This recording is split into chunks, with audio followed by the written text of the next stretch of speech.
Hola, j'espère que vous allez bien. Moi je suis trop contente aujourd'hui de vous retrouver avec Mathilde. Coucou. Du coup Mathilde c'est Tilda Fit sur les réseaux, que ce soit sur YouTube ou Instagram. Je vous les mets d'ores et déjà sur l'écran et dans la description. Je vous invite à aller la suivre. Aujourd'hui on va un petit peu parler de son expérience en tant que compétitrice de bodybuilding. Puisqu'elle a fait sa première compétition l'année dernière et qu'elle relance tout ça cette année. Ouais. Donc je me suis dit que ça pourrait être chouette qu'elle nous partage un petit peu tout ça, puisque j'imagine que pour beaucoup c'est un nouveau monde, parce que j'en parle pas énormément sur ma chaîne du body, donc clairement je pense que ça va être une vidéo qu'on va rendre le plus accessible possible et juste pour vous faire découvrir un petit peu ce milieu. Mathilde, je te laisse te présenter déjà pour du coup ceux qui ne te connaissent pas et introduire un peu cette vidéo. Alors salut à tous, je m'appelle Mathilde, comme Emeline nous l'a dit tout à l'heure, Tilda Fit sur les réseaux sociaux. Je suis chanteuse professionnelle et aussi coach sportive en ligne. J'ai 27 ans, bientôt 28, et j'habite à Paris et à Bordeaux. Voilà, Trop bien. rapide et efficace. Très bien. Donc comme je vous l'ai dit, l'année dernière Mathilde elle a fait sa première compétition de body en catégorie bikini. Je vous insérerai une photo sur l'écran pour que vous vous rendiez compte ce que c'est la catégorie bikini. Qu'est-ce qui t'a donné envie de te lancer pour cette première compète? Ça faisait je pense 1 an que je faisais de la musculation en salle, et quand tu fais de la muscu sur les réseaux forcément tu suis un peu plus de filles qui font ça, et je sais pas, je pense que j'avais dû tomber sur une fille qui faisait de la compète, puis une deuxième, puis une troisième, et au début je m'étais dit non mais jamais je ferais ça, c'est trop, tu vois, genre c'est too much, j'ai pas envie d'être aussi musclée, etc. Et en fin de compte l'idée a un petit peu fait son petit bout de chemin, on va dire. Et le fait déjà que je sois chanteuse et du coup que j'adore être sur scène et que ma vie c'est d'être sur scène, genre vraiment c'est là où je me sens le mieux, on va dire. Bah du coup quand je me suis dit que je pouvais et combiner mon amour pour la musculation et mon amour pour la scène, l'idée c'est un peu, enfin ouais, ça s'est fait un peu naturellement. Ok, trop bien. Voilà. Et du coup, t'as pris cette décision de te lancer dans une compète de body seulement 1 an après où ça a commencé à mûrir au bout d'un moment? Attends, genre j'ai commencé la muscu et non, déjà quelques mois après je savais que je voulais faire une compétition. Ok. Ouais. Et t'as commencé la muscu quand? J'ai commencé il y a 4 ans maintenant. Ok. Et donc j'ai fait ma première compète, ouais c'est ça, après 3 ans de muscu. Ok, d'accord. 3 ans de muscu mais 1 an de coaching. Donc, Ouais, c'est-à-dire que un an carré. ouais. Quoi. Mes 2 premières années de muscu c'était oui j'ai progressé parce que forcément quand t'es débutant et que tu commences la musculation tu progresses, mais si j'avais été coachée dès le début en vrai j'aurais vraiment perdu beaucoup moins de temps. Comme beaucoup. Ouais. Le fait de faire des compétitions de body, tu fais ça un peu pour un défi perso ou t'as des ambitions plus loin, t'as envie même de tirer jusqu'au pro si possible? Bah, c'est vrai que j'ai l'impression que toutes les filles qui font des compètes sur les réseaux, elles ont pour objectif d'être pro. Alors moi pas du tout, c'est pas du tout mon objectif parce que en vrai ça ne sert à rien. Vraiment ça ne sert à rien, la carte pro tu peux pas vivre de ça, genre t'as pas un salaire tous les mois. Donc non moi franchement je fais ça pour le kiff, pour le défi personnel. Et comme Mathilde le disait, en gros c'est quasiment impossible de vivre du body. Il y en a quelques-uns qui vivent mais c'est clairement pas du sport en soi, c'est plus des sponsors qu'il y a autour. Parce qu'en fait faut savoir que le body ça coûte hyper cher. Il y a vraiment mais tellement de charges. Déjà rien que l'inscription au show est hyper chère. Acheter tes bikinis ça coûte une blinde, avoir un coach, booker les tannes, les maquilleuses, enfin vraiment mais c'est un billet de malade quoi. Chaque compète de body, toi t'avais fait le calcul ou pas pour ta... Non j'ai pas voulu faire le calcul. Et je le ferai dans pas. Le déni.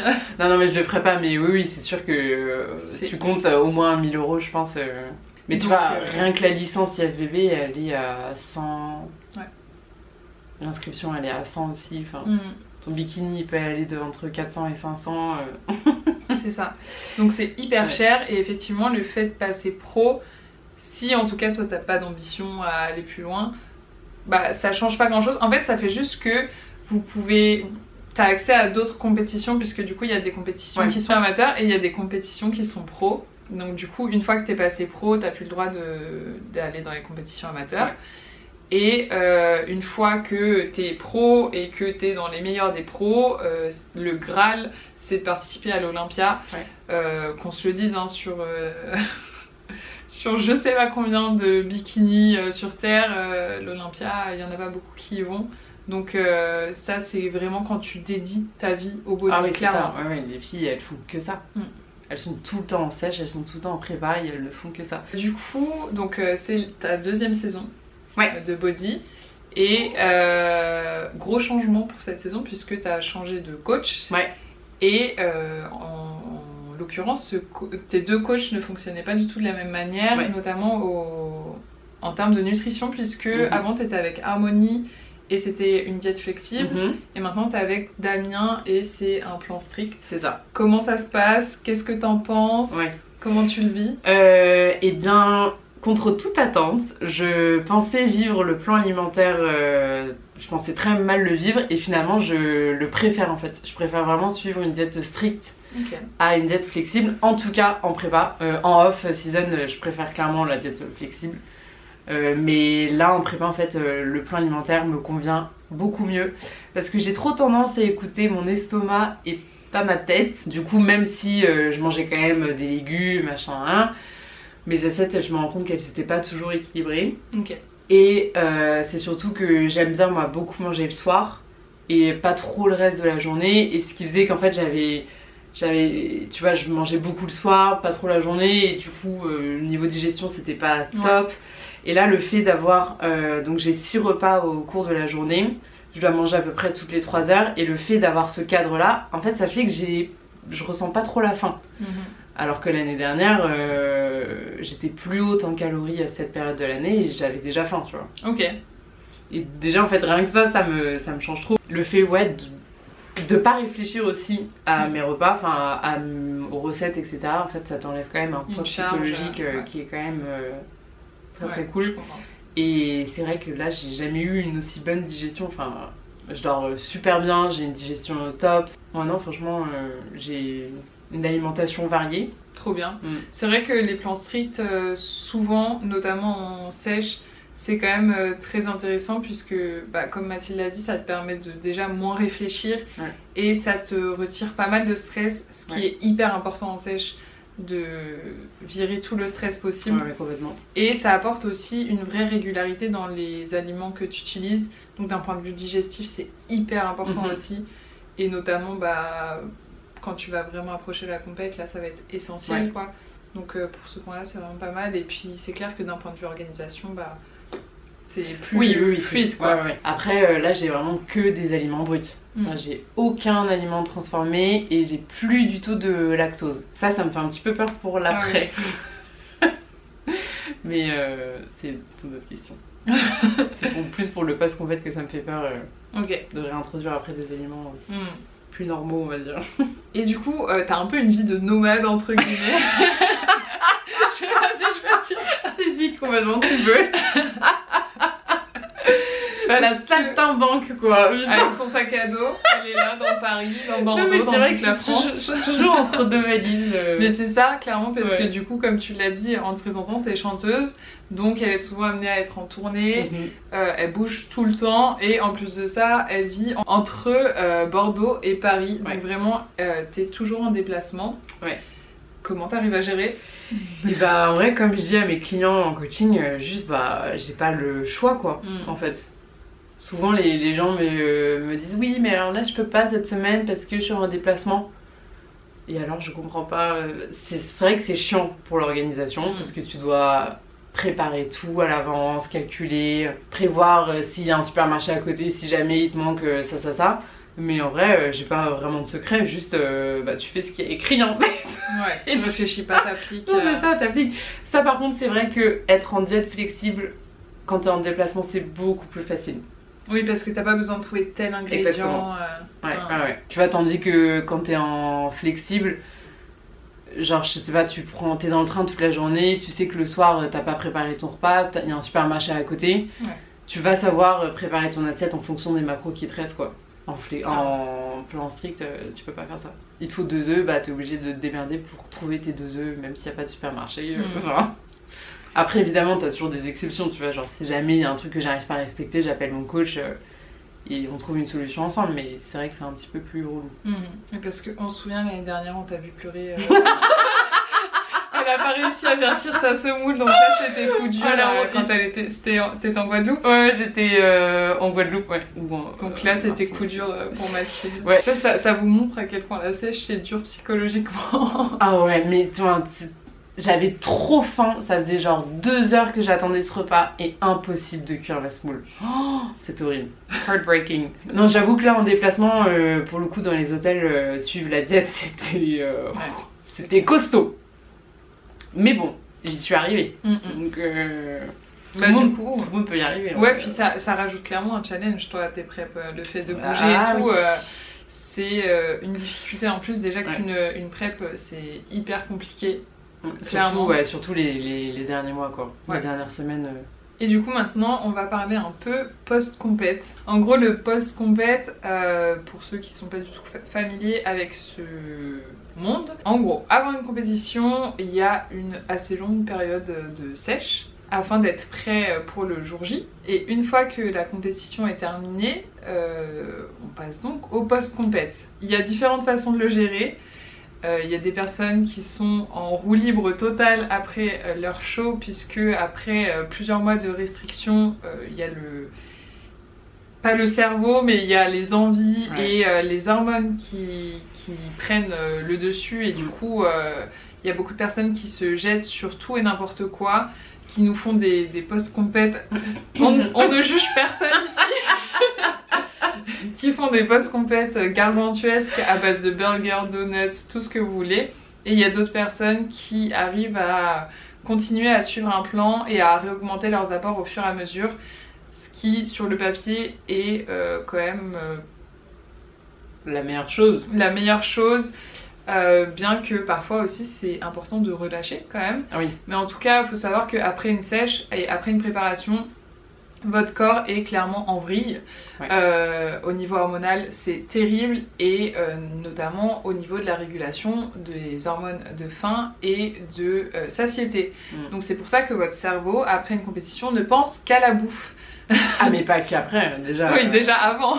Déjà les dernières semaines, tu ne penses qu'à ça, tu rêves. Combien de fois j'ai rêvé de nourriture? Tu m'étonnes. En fait, vous avez tout le temps faim, et vous avez beau manger, vous êtes jamais vraiment rassasié. Non, jamais. Parce que c'est juste nos hormones qui sont totalement en vrille. Et ça, on va en parler un peu. Mais du coup, l'année dernière, comment il s'est passé ton post-compète? Donc du coup, j'étais coachée. J'avais ma coach sur qui je pouvais me reposer. J'étais pas toute seule. Je pense que si j'avais été toute seule, vraiment, je l'aurais hyper mal vécu. Déjà que c'était très très dur. Mais du coup, ma coach m'a dit écoute-toi, si pendant une semaine tu n'as pas envie de compter tes calories, tu ne les comptes pas. Donc je crois que pendant une semaine déjà, ou en tout cas plusieurs jours, j'ai pas été m'entraîner. J'avais trop besoin de faire une pause. J'avais évidemment plus de cardio. Et niveau calories, ouais, je crois que pendant plusieurs jours, j'ai rien compté. Et je me souviens, j'ai été au Monoprix en bas de chez moi. Et pour moi, c'était Disneyland. J'étais en mode oh, je peux manger tout ce que je veux. Et à partir de là, c'était la chute en roue libre. Et c'était horrible parce qu'en fait, j'ai eu des problèmes de digestion du coup de malade. Et pendant, je pense vraiment 4-5 jours, j'ai eu des maux de ventre, mais à ne pas en pouvoir dormir la nuit en fait. Donc c'était hyper frustrant parce que j'avais trop envie de manger. Je me forçais à manger, mais en fait j'avais mal au ventre, mais... Parce que ça c'est pareil en fait, quand t'as évité des aliments pendant très longtemps, bah ton corps il sait plus comment les digérer, donc si tu les réintègres d'un coup, c'est hyper dur pour ton corps en fait. Et puis même ton estomac il est quand même beaucoup plus petit qu'avant, donc même si toi t'as envie de manger des quantités énormes, en fait à un moment ton ventre il peut pas suivre. Donc du coup franchement le post-compète de l'année dernière était pas très très cool. Après même en respectant mes macros, je pensais qu'à manger, je pensais qu'à ça. Et c'est vrai qu'on dit souvent que le post-compète est plus difficile que la sèche en elle-même, mais d'un côté D'un côté non, parce que t'es quand même beaucoup moins fatigué, t'as moins de cardio, etc. Mais le post-compète, c'est ultra difficile dans le sens où tu penses qu'à la bouffe. Même en sèche, tu penses qu'à la bouffe, mais tu te poses pas la question de si tu craques ou pas parce que... T'as un objectif, voilà, la question se pose pas en fait. Tu craques pas, juste tu penses à la bouffe, mais tu sais que tu vas pas la manger. Parce qu'en fait, tu penses à la bouffe et tu sais que tu peux la manger parce que t'as pas d'échéance en fait. Donc t'es un peu en mode, c'est pas grave si je prends ce gâteau et puis un deuxième, un troisième. Voilà. Donc c'était hyper difficile psychologiquement parce que j'avais vraiment l'impression d'avoir retrouvé mes TCA en fait. Et en fin de compte, t'es quand même dans une sorte de TCA post-compète. Ouais, tu penses qu'à ça, et franchement c'est horrible. Et je pense qu'il m'a fallu au moins 2 mois pour vraiment retrouver une relation saine à la nourriture. Ouais, 2-3 mois. Et de toute façon, il y a beaucoup d'athlètes qui développent des TCA en post-compète.